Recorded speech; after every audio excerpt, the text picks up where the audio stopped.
Hi everyone! Not that long ago I shared a beautiful gift idea for a new baby, and it was like a card slash folio slash album, and I only shared the walkthrough back then. I didn't share a tutorial. I wasn't sure if it's something that you'd be interested in, but I did indeed have a couple of requests asking me if I could show how I made this. So today I'm going to create a girl's version of this. Now, the papers that I'm going to use are digital papers, and all will be linked in the description box below. And the reason I'm using digital because I do not have any paper pads for new babies in my stash. You can use anything at all, dies, stamps, papers from your own stash to create something just like this. So I'm starting with 2 pieces of white heavyweight cardstocks, and I'm going to do exactly the same size that I did in my walkthrough video. So these are 9.5 by 8 inches. And on both of these, on one side, on the 8-inch side, I'm going to score down at 3/4 of an inch. And that is going to give me that 3/4 of an inch of a spine, making sure both are nicely folded and burnished. And now I'm going to join those spines together using my Collal Glue, which is going to ensure that this is going to be nice and sturdy. And we're going to be adding some decorative paper to this as well, so it will make the spine extra sturdy. And this is my own kind of lazy way, if you like, of going around having to use chipboards and wrap them around in papers. It's just not my favorite thing to do. I don't mind it every now and again for bigger albums, but for smaller folios like this, I do not need this. Trust me, this is going to be so beautifully sturdy. Once the cover is ready, I'm going to line the insides first. So I cut 2 pieces of this gorgeous printed cardstock to 7 1/8 by 9 3/8. I like to leave a very, very thin border, so just like a 1/16 of an inch of a border on all 4 sides. But if you want to drop it down by 1/4 of an inch, you can. I went down just 1 inch from the measurements of each of those pages. The digital papers that I'm using in here are so lovely and subtle in design. They are like a combination of light gray and like corally pink. And I will show you some close-ups at the end of this video. They are stunning, stunning papers. So for the spine, I used 2 pieces, one for the inside, one for the outside. Both of these measure 9 3/8 by 5/8 of an inch. So this is going to make the spine extra sturdy. Now there are 4 layers of cardstock in there. For both the front and the back covers, I've cut 2 pieces of cardstock to size. So this lovely polka dot one, 9 3/8 by 7 1/8. And then the lovely design paper, 9 1/4 by 7 inches. I use my Collal Glue to layer this up before attaching this to the back of my album. And there's a reason why I'm starting with the back, because on the front one I want to work before gluing them together. So this is the back. How lovely is that design paper? Oh, it's just so gorgeous. I really am in love with this. So the same sizes I cut for the front. But before gluing this together, I want to add something to this. I wanted to add the doily, but I didn't want to use one of the doilies from my stash. I decided to use a die cut. I have this die, the Enchanted Mandala die from Chloe's Creative Cards in my stash, and I haven't used it enough yet. So I wanted to use this one to create my doily. And I'm running this through my die cutting machine. You don't actually need that frame die, as you can see, because it cuts out that thin frame now. But live and learn. Now I know the doily die itself, or the mandala die itself, does have the cutting edge to it as well.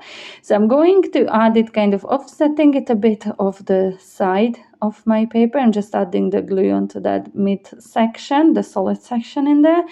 And then I'm going to cut away all that excess in there.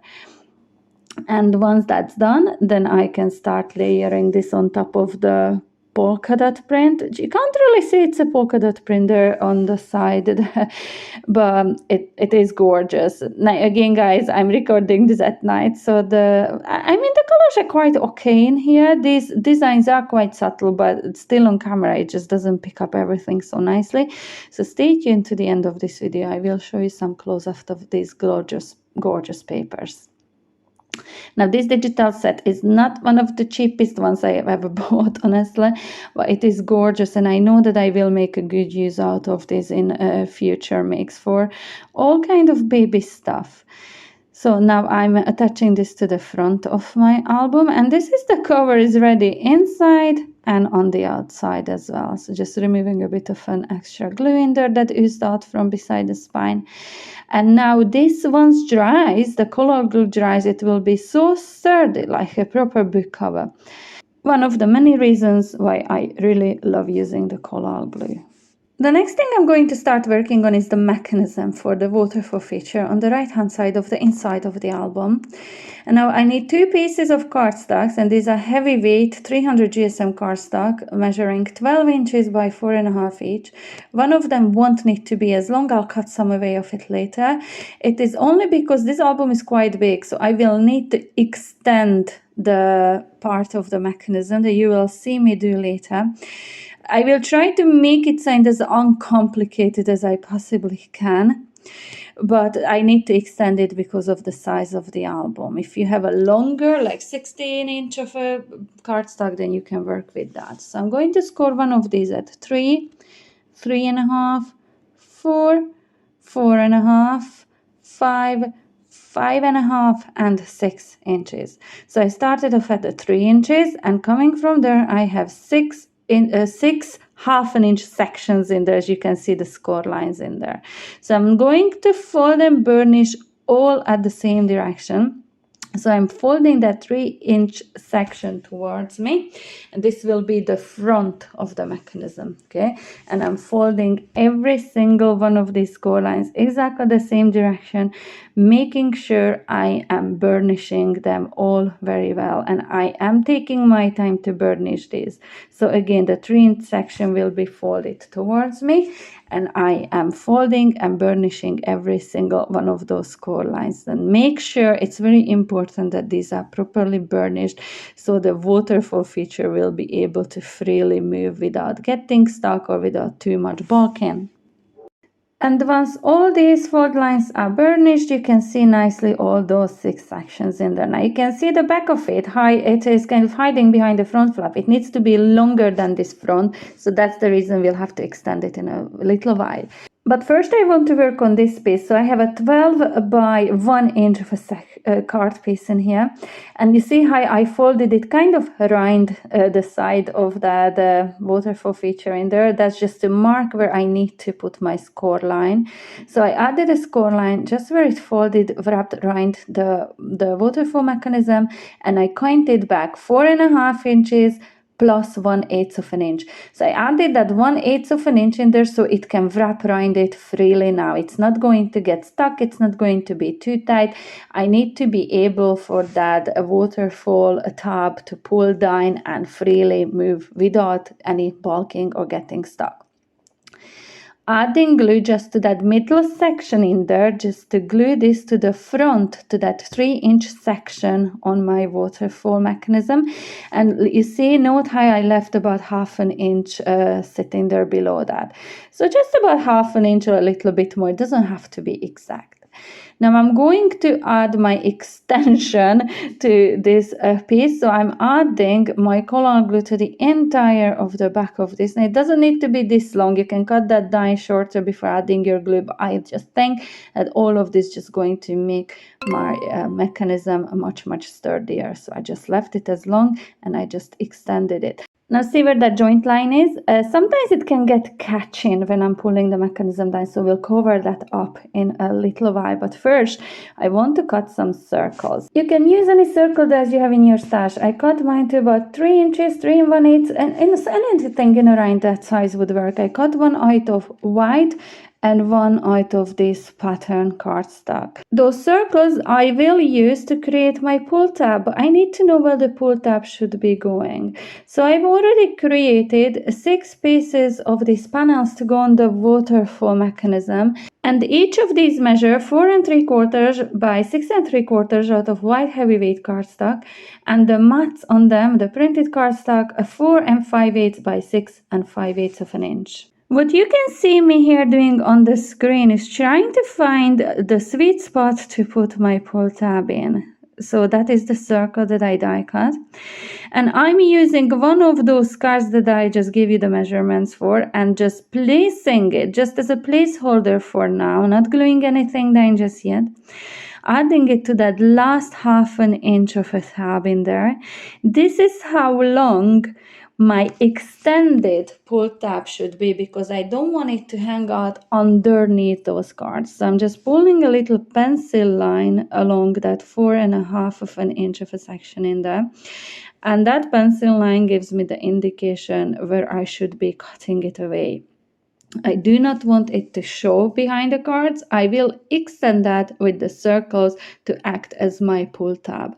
I really hope I'm explaining this well, guys. If you have any further questions, do not forget to ask in the comment sections below. So now I'm going to cut it down just a little bit above that pencil line, just a millimeter above it. So now basically, see that extension that we added to this is just about like 1.5 inches, maybe longer than it was originally before we added the extension, but it did definitely strengthen the back of the mechanism up. So that back part now measures 7 by 4.5 inches, and I'm going to cover that in some lovely pattern paper, which I'm going to cut now to 7 by 4.5 inches. And the reason I want to cover that part in pattern paper is because when you pull down on the pull tab later, when it's all glued down into the book, you will see that part, and it's just personal preference. You can leave it white if you want. I just like to add a little bit of a subtle pattern in there. So in here I'm just checking everything works perfectly before gluing it all into my book, and it will be easier moved when it is actually glued down into my book. But do you remember just a few minutes ago I mentioned that that joint line will be catching? We need to cover that up. So I cut on another piece of cardstock, a white piece of cardstock, 7 by 4.5 inches. But first I want to add my circle in there as well, so I can hide that there too. It will make sense in a little while. So I'm just hiding it behind it, pulling a pencil line to see where I need to add my glue onto the top part of that. And I'm going to slide it back again so it sticks to the back of my mechanism, being very careful so the glue doesn't ooze out onto the book in here.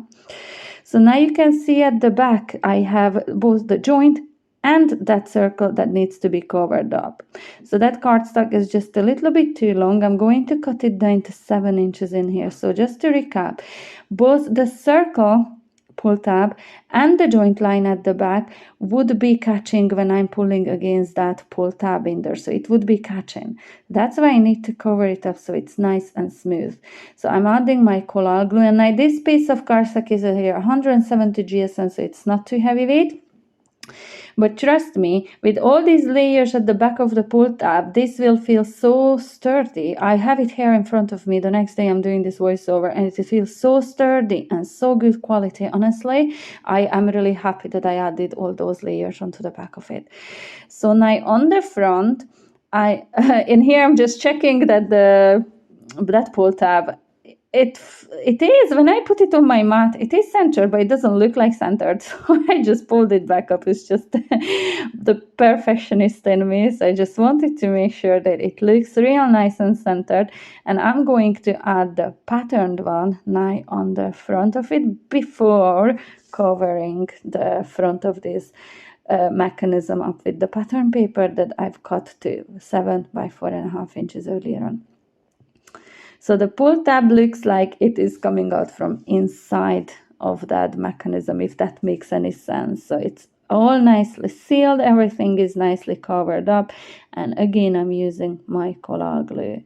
Now I realize this video is a little bit longer, but I wanted to make sure I show as much as I can in real time, or as close to real time as I can, so I can explain it as well, especially around this mechanism. I'm just making sure all the glue is nicely spread out, and I'm giving a Collal Glue just a minute to set, because it takes a little while for the Collal to dry, but it dries nice and sturdy. So now we are going to move on, adding this mechanism inside our book. So see that 1 inch strip that I'm wrapping around? That's the only piece that is going to hold it onto my book. So I want to make sure everything is nicely sturdily attached.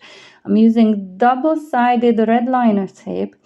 I'm adding it onto those 1 inch flaps but making sure I'm not gluing it onto the back of the mechanism. You do not want any glue, any sticky tape in there. You just want to attach these two 1-inch flaps together from either side, just like so. And it is not sticking to the back of that mechanism in there.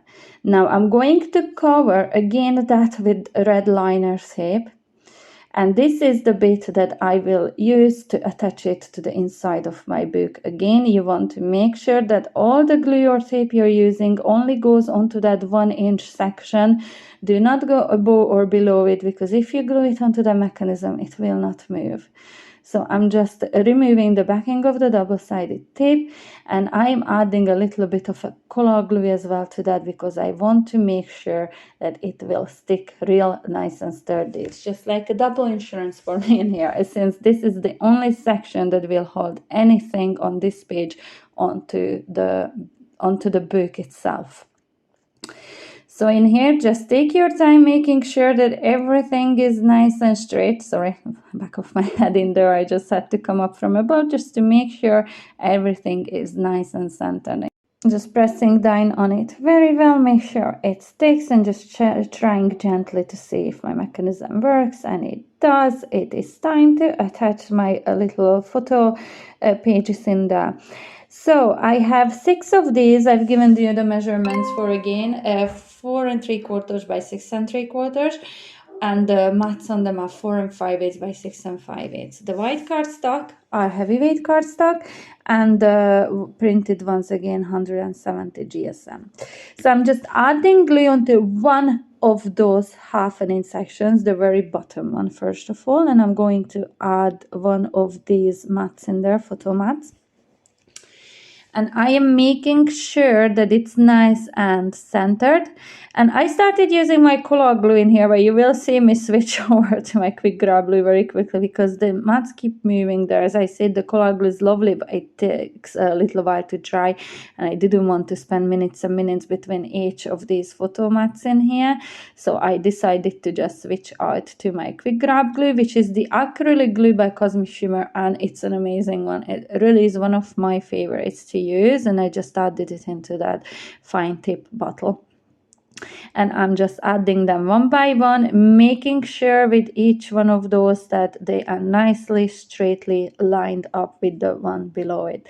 So I have printed all these different patterns to add to it. So stars, dots, lines, and on the top one I'm going to add one that has this lovely bunny detail on it, and I will add a little baby girl plaque later on to this one, as you will see.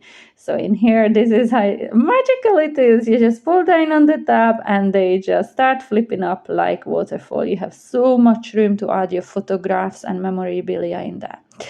But now move on to this other side. I'm going to create a little pocket first of all. From a 5 by 5 inch square, I'm going to cut down diagonally. So from corner to corner. And I only use one part of this. 1/2 of it, sorry. And on each of those straight edges, I'm going to score down at 1/2 inch.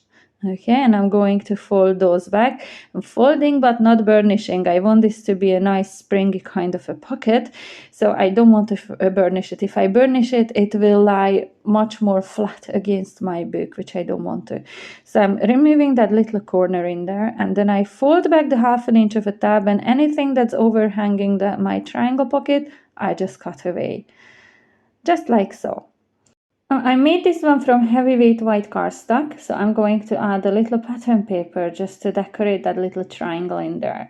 To do that, I cut a square of a pattern paper, which is this lovely star detail one, 3 3/4 of an inch, and again cut down diagonally from corner to corner, and this will be the perfect size to leave me with 1/16 of an inch of a border to match everything else that I matted with that thin border in there. So I'm going to add my Collal Glue, and I'm just going to glue it on top of that triangle pocket. And by not burnishing those fold lines in there, I just make sure that this bucket will be much roomier, so I will be able to tuck more things behind it than if it was burnished and laying flat against my book. I wouldn't be able to tuck as much in there. So I'm using my quick grab glue just to attach those two tabs together in the corner, and then I'm going to use again the quick grab glue to add all alongside those tabs and gluing them in the corner of my book. I'm going to leave about a half an inch on the bottom and onto the left side of the book to add this, but you can add it right bang on in the corner, or you can add it a little bit above it. This one, I think this is just a good location because some of the tags that I will be using to add these are quite big. Now, so far as I got on this video at this point, I had only two of these things created. This tag that measures 5 by 7.25, and this little booklet measuring 4.5 by 6.5. So these are the two only things that I had ready in here, but I will do much more off camera. You can see I've printed out so many things to cut. I will fussy cut these off camera, and then I will come back and show you exactly what all I done, what all I've cut out. But first, we're going to decorate the front of our book. All these little images that I'm going to use to decorate these are watercolor, the digital images. These are from a different set of files from the ones that I used for my digital papers right throughout the book. But these I've had on my laptop for quite a while. I use this to create some baby frames and baby cards. So I thought that I will add this to the front in here. So I've picked out some of those balloons and the floral arrangements, a little bunny. I will also be using that little pin in there and a little pink milk bottle. Now all the other images will be going for the inside of the book, and I will show that to you in a minute. But first of all, what I forgot to cut out was a little name pack, which I'm using this die set from Chloe's Creative Cards. I will link to it in the description box below. I've cut out a bigger size from White Heavyweight and then from Pattern Cardstock. I'm just going to layer those up together so it's nice and sturdy. And then I have that smaller one cut out just of white cardstock. I will print the baby's name actually in details onto that smaller one before I will glue it. So I will just use it as a placeholder for now only to show. But I am adding some of these images just flat against the background in there. So the balloons are just added with my liquid glue. And so will the flowers, but for the bunny and the plaque I'm using foam pads in there just to raise them up a bit. In here I'm just picking up that floral image in there with the foam pad just to make sure it was going in the right place. I'm adding a little bit of liquid glue behind it and I'm gluing them down together. And the other floral image will be going a little bit behind that dolly. So I don't want to cover up the whole dolly either. There was no point die cutting it if I want to cover it up. I think it's such a pretty one. So that is the bit that will have the baby's name or details on it. And I'm going to add some foam pads behind my little bunny as well, which I done off camera in here. And I'm just placing the milk bottle and the little pin. Now I don't want to over decorate this. I want this to be relatively flat because when you're opening a book, obviously you want it to lie flat against your table or the surface you're opening it on. Well, it goes without saying, you can use anything in here, any stamp styles you may have, or even just a photo of the newborn baby, or whatever occasion you use this for, because albums like this can be made for special birthday, for Christmases, any occasion at all. Vacation time's coming up, so people are going on holidays. You may want to add them a little memorabilia to put their memories, the photos from the holidays in. So there's so many options to make these little books for. But new baby present, it definitely is something so beautiful. So once again, recap the waterfall in here. How gorgeous that is. So many room in there to add your photos, to add some journaling in there. And then let me walk you through what all I have created for this little book. So I have this booklet, which I ordered. This is a photo mat. So this one's measuring 5 5/8 by just under 7 inches. And again, this is a sturdy one, matte and layered. And then the next thing that I have here is the little booklet that I showed you, measuring 4.5 by 6.5 inches. And on this one, I only added a decorative paper on the front, leaving loads of room in the inside and on the back to add some photos or any journaling. So the next thing that I'm going to show is in another booklet. Well, I left the front flap a little bit shorter, overall measuring 4.25 by 6.5, and the front flap is 3 3/8, just under 3.5 inches wide. Again, I have two different papers glued to that pattern paper. So these two tags, you can see one is slightly smaller than the other. These are both nice and sturdy. I have mats and layered these up. So the larger one measures 5 inches by 7.5, and the smaller one measuring 6.5 by 4.75, and I added the eyelets and the ribbons to them as well, just pink ribbons from my stash. And all these little tags in here that I'm walking you through, I just fussy cut these all with my scissors. The circle ones I use circle dies for, and these are just printed and cut out of 170 GSM paper, so they can be added to any of the journalings. I didn't mat and layer those on heavyweight cardstock, because I want them to be able to glue them on top of the photos or beside the photos or beside journaling. And in here I just added that little plaque of baby girl. And I, from the other set, I have leftover, which I didn't use at the front of the bow, this little cut mobile, a little mirror, and then shoes. And then the building blocks in there. How cute are these? Again, can be used to add to any journaling in there. And I think this is such a beautiful present. What do you think, guys? Let me know if you would like to gift something like this to someone. What occasion would you gift it for? Look at the back as well. You can add, of course, photos or anything in there. This is so beautiful. Now, I will leave you with some close-up images at the end of this video. But before then, I just want to say that this will come with a matching box, which I'm not going to put in this video because it's already long as it is. But in one of my upcoming videos, I will share how I made a matching box to put this in to complete your beautiful gift set. And as promised, here are some lovely close-up images and footage. I really hope you enjoyed today's tutorial, and if you did, please do let me know. I would love to create some more gift ideas like this for you if you're interested in watching these tutorials. If you haven't yet subscribed to my channel, please consider doing so and hit the notification bell to make sure you get notified anytime I upload new videos. And if you have been liking, commenting on my videos or sharing them to other social media platforms, thank you so very much. It really helps me get seen. It is very hard these days to get seen organically on YouTube or on the other social media platforms. So I, from the bottom of my heart, really thank you so much. You all are really, really helping me. And if you like this video, please do not forget to like, share and comment on this one as well. Now I will link to a different video somewhere here at the end of this one, so you can click on that for a different inspiration. And I hope to see you back soon.